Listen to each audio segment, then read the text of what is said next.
You okay, baby? No. So this is Liz. She is currently having contractions.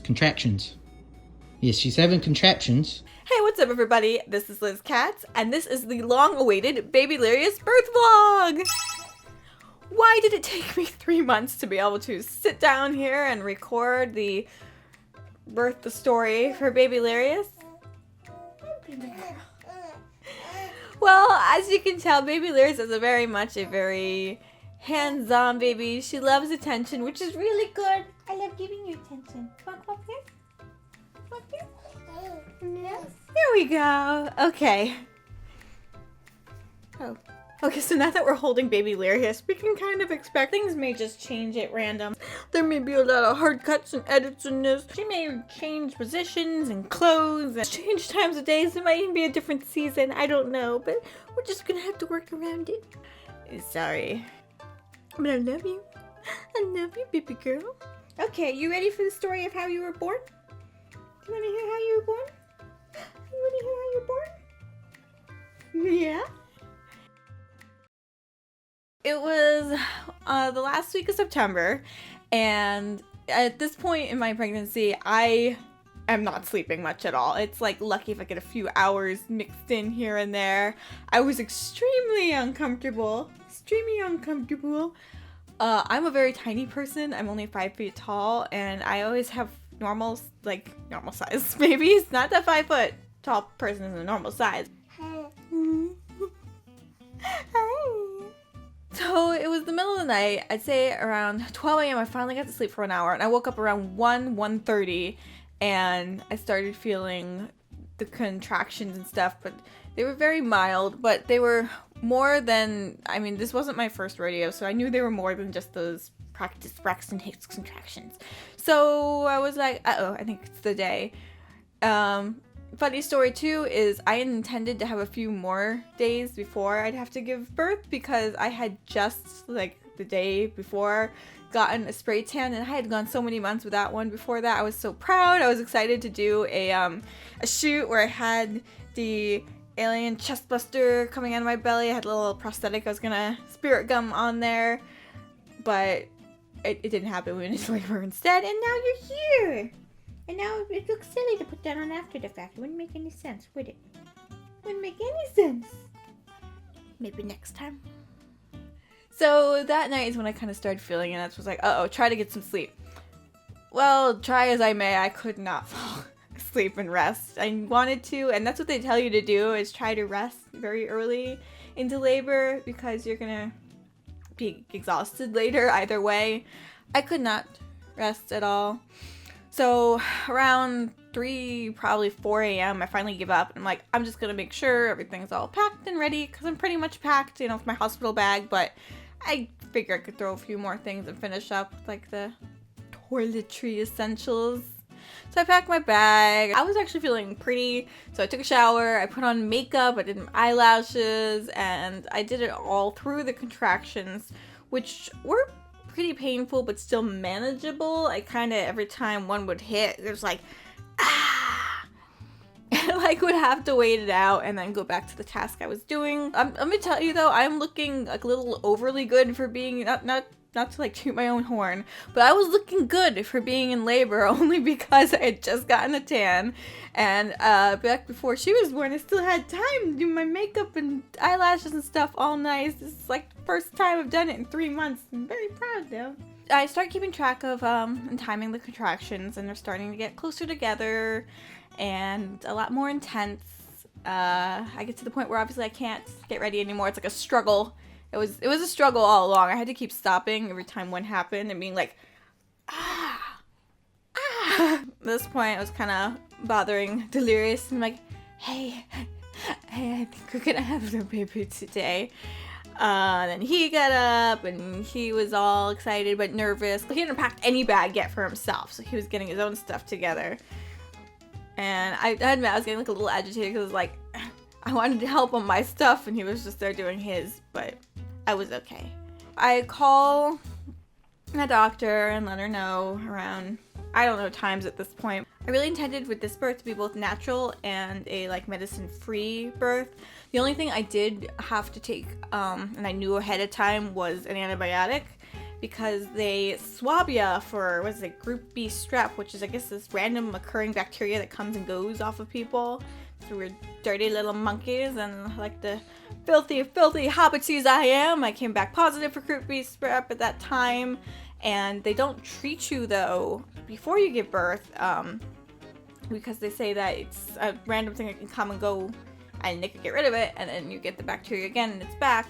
So what they do is they give you IV antibiotic, 2 doses of it, certain amount of time apart when you're in labor at the hospital. Group B strep is usually harmless to people. The only thing it could affect you if you're elderly, it could give you issues. Sometimes it gives people things like a UTI or something, but obviously a newborn baby you don't want coming out and getting any of that bacteria. So that's why they want to try to make sure you get treated for it. Some of you may know I wanted a fully natural and completely unmedicated birth. That was something that I really wanted to do, both to kind of show myself I could do it, and also because I had a little bit of a bad experience with an epidural with my first. So that was kind of full to the hospital though. That's what I was going for. And I was doing pretty well for a long time. Labor started at 1 a.m. and by 9 a.m. I actually wrote "getting bad" on here. And for me, I have a pretty high pain tolerance. Getting bad was bad. That's when the contractions went from just being in my abdomen area to being in my back area. And that's when it really started to hurt, is when it was in my lower back and radiating up to my mid back. And this is when we were getting fully ready to go to the hospital. And also we got this little video clip of it.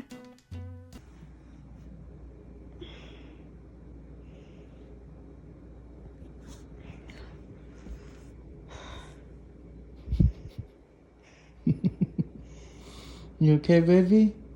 No. No. I am right this very second. A minute. He's about to pop out that baby today? I wish it were that easy. Yeah, I know. I love you. I love you. Can't even write times right anymore. Time's right. Oh yeah, you doing... writing those times down. Getting BBD. What was it? That's bad. Getting what bag? It's bad. Oh, bad. It hurts a lot. So this is Liz. She is currently having contractions. Yes, she's having contractions. She's in pain. We're gonna be so happy today. Or tomorrow. I think she's coming today. Yeah? Yeah. I wish I could help you, baby. Anytime I get bad and just push on that part of my back, it's the only thing. Okay. I'll give me your hand. Alright, let me turn this off. But despite what my face was saying at the time, I was really excited to go and meet Babylirious. After that, we went and we finally got to the hospital. Very fortunately, the hospital is close by, and it was not crowded at all. There was really no other mothers on their way in when we were on our way in, which was good because we were concerned about COVID too. We had to go in wearing masks, to bring our stuff in, and it was, by this point though, especially on the drive there, contractions were getting even stronger. And they were even more so in my back, and they were starting to occur in my legs. That's something I never experienced with my first, was leg contractions. So it was everywhere, and I was trying to walk, and I'm just like holding on to the side, trying to like pull myself with my arm because my body just wants to scrunch up every time there was a contraction. But I was fighting it. I had to fill out all the forms and paperwork and stuff, and then I'm like but I don't want to touch anything, but I'm stuck touching everything because I'm just in so much pain. So I'm like on the hospital desk, whatever that thing's called, the desk thing, and I'm like, filling out the information, and then they quickly call us in. We go into that room where you're seen, where they make sure you're in labor, which clearly I was in labor. So you're 4 to 5 centimeters. It's really soft. We spent a little while in that first room. You know, they hook you up to that monitor, checking baby's heartbeat, checking your things, and also check so you can see the contractions. And after about 20-30 minutes in that room, they got so bad. It got to the point where I was throwing up with each contraction because it was just so bad. Everything felt like it was in on it every time it would happen. I cannot explain the level of pain, and it's weird because I remember it mostly through like photos and stuff, but your brain after you have a baby for some reason shortly after like wipes away exactly what that feels like. But during it, it was so bad that I just couldn't deal. I could not. What are you looking at? What are you looking at? The controller. The controller? Look at that. So I am just a little ball of pain every time they hit, which is every minute. And every time there was a really strong contraction, Delirious was like, what do I do? The only thing I knew to do was with the back ones is have them kind of put pressure on my lower back. And that did help significantly when those would occur. All throughout this too, I've been texting my doula. She knew I wanted to have a natural birth too, and I'm trying to get her over there because I am really losing it at this point. I think it's probably around noon now, and I have been in labor for already 11 hours. And I am in so much pain, and I'm just exhausted from lack of sleep, but I really still wanted to go natural, but she wasn't there yet, and it was getting so bad. So we get moved to our delivery room, which is going to be our room there. We get there, I'm like looking around, it's great, it's actually a very nice room. There's a birthing tub in it too, I'm excited to use that, but that's when contractions got unbearably bad that I couldn't even they got so close together and so bad that I couldn't untwist myself from holding on to the side rail of the hospital bed. And at this point, I was finally like, I could barely talk. I was like whisper talking. I was finally like, I'd like the epidural, please. Epidural, please. Alright, you still want the epidural? Yes. Okay, alrighty then. Yes. 8 centimeters. Right, back out. And at this one, they're like, are you sure? Are you sure? I was like, yes. So we finally caved, and it felt like forever from the point where I requested it. Oh no, what's the matter? You did it? Oh, good. She was just tired, so now we're gonna watch her through this instead. At this point, I'm waiting for both my doulas still, who I'm texting and saying, I'm doing it, I'm doing the epidural, and for the anesthesiologist. What is your pain level right now? Like for a second, like an 8, but it goes up to an 11. Look at the camera. Oh, it's so sad. I love you. I love you. It's worth it. It's worth it. We're about to get this epidural. Hopefully it's right. Hopefully it kicks in fast. But once he finally came in, he put it in, and that was easy. Honestly, again, I have to say, you are in so much pain. You don't feel anything when they're putting that thing in. I felt nothing. The pain was so bad. So originally, because I wanted to be able to move my legs, they put in a smaller amount. But unfortunately, because of the fact I was having labor in my hips and in my legs, every contraction was felt there, it was still so bad, and I was feeling it so strongly and so unable to just deal that we had to up it, so I basically couldn't move my legs again. Which I didn't want, but honestly, when that finally happened and everything kicked in, I was actually having a pleasant time. I was able to talk, I was making jokes again. I noticed that there was a face on the wall and ceiling, which amused me. And it was actually, dare I say, an enjoyable experience when I couldn't feel the pain.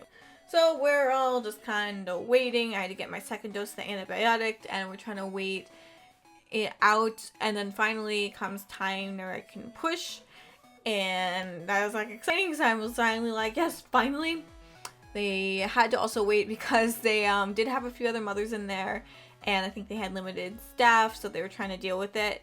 The other good thing, which I don't think I mentioned yet, was I was so scared with the COVID thing about having to get one of those through the nose COVID tests while in labor, and also having to wear a mask throughout. The hospital I was at did not require me to get a COVID test, and also let me take my mask off, which was good because I needed to breathe, and also I threw up a few times, and that would have been terrible in a mask. My boyfriend had to wear a mask though. Everyone else had to wear a mask.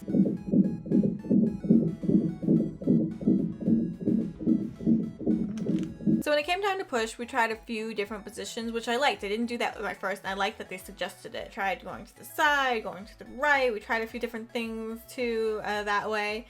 And my favorite was the hospital thing had these things that came out that had handles, and they had me grab onto the handles, and originally they wanted me to hold my own legs up, but my legs felt so numb that I couldn't like even feel them. So then I had my doula on one side holding one leg up, and then Delirious holding the other leg up. And this went from him having kind of a backseat view for him being right up all in there and in here. So they're holding my legs up, and there are these handles that came out of the bed like this, so I could hold on and pull myself up to try to kind of with your whole body like a tube of toothpaste, squeeze the baby out. And I think like that worked really well. That was what was working really well with pushing, was doing that. So we did that, and I told Delirious too, I'm like, you don't have to look, you can look away. When she started like, her head started coming out, the way it works, for those of you unfamiliar, you don't just normally go on one push, baby not. Usually the baby like crowns and the top of their heads out, and then they like kind of go out a little and then back in a little, and then out a little and back in a little. And it's hard to get the whole baby out, so they're kind of going up and back and forth. And Delirious looked, and he described it looking just like this one Halloween pumpkin pushing plushie we have, of like Babylirious peeking her head out like, and back in, and back out, and back in. One final push. Get pushing! Give birth! Babylirious was born. She was quite a screamer. She's just, I remember her cry. It was just, she had a very unique cry. It was just, like saying over and over and over again. They immediately, like, handed her to me. I immediately fed her. Well, we tried. Babies are born knowing how to suckle and nurse, but they don't really know how to latch yet or where exactly the nipple is. You kind of gotta direct them to it, but she got it really quick. And we were just so excited. It was one of the happiest days, except for when my son was born, and maybe a few of the trips we took to Disney World. It was one of the happiest days. Everything else went well. I did have to get a few stitches though. Apparently I had like a teeny tiny tear. They said it was a very minimum tear, which is like scary to still to think about, that like, why do we tear it down there? But all is well back down there. Everything's since sealed up and good again, and we're good to go. And we got Babylirious out of the whole deal. So after that, we went to our recovery room, and because of COVID, they get you out of there so fast. Now, first of all, I was miserable in the recovery room only because someone is coming in to check on and take some sort of temperature or your blood pressure for you or the baby, or doing something literally at all hours, day or night, every like 40 minutes to an hour, and you're just like, I just want to sleep. Just because you gotta nurse the baby and sleep. That's all I want to do. And it kept coming in. But thankfully, because of COVID, they're trying to get people out as soon as possible, so we only spent a total of a little over 24 hours there. It's 24 hours from the time she was born though. And then we got to go home with her. So did I get my completely unmedicated birth I had really fought to do? No. And that's okay to change your mind, because it's supposed to be your birth. It's your decision.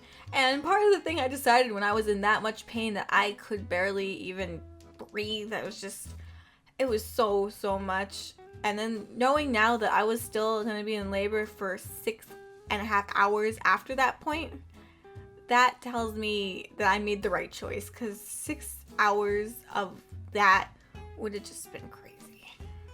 All in all, it's a rather easy and uneventful birth. She arrived 7 pounds 4 ounces. I forget how long, which was kind of some average length. I don't remember exactly. She has the cutest feet. They're like these skinny, tiny rabbit feet on the bottom, but then they go out like this, and they're so cute. They're very unique looking on the bottom. And she was born with a full head of hair that she's since lost most of. She up? She up? She up? I hear noises. Is she up? Oh, she's moving. She's moving.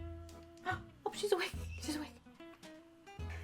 Thank you guys so much for watching. Make sure you give this video a big thumbs up and subscribe for more of my stuff. You guys rock, and I'll see you next time.